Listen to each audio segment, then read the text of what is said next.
Eder. Mac. Pallister. Gentili ascoltatori, buona giornata a voi tutti, buona serata da Sensitiva Locchi.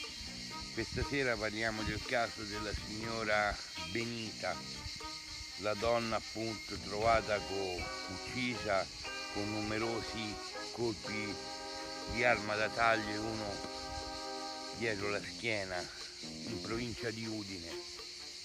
Da ciò che ho visto io, questo è un caso che a mio modesto parere si risolve in tempi abbastanza celeri, perché a mio parere non bisogna cercare i responsabili, che molto probabilmente è una donna, all'esterno della sfera familiare. Perché? Perché da ciò che ho visto la signora Benita conosceva chi l'ha uccisa e questa l'ha uccisa per una questione di soldi. Io vedo il coinvolgimento di una donna che è parente stretta della vittima.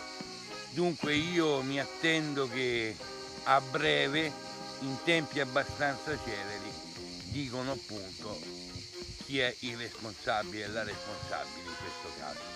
Di nuovo amici, buon proseguimento di serata a voi tutti da Sensitiva Locchi di Civitavecchia.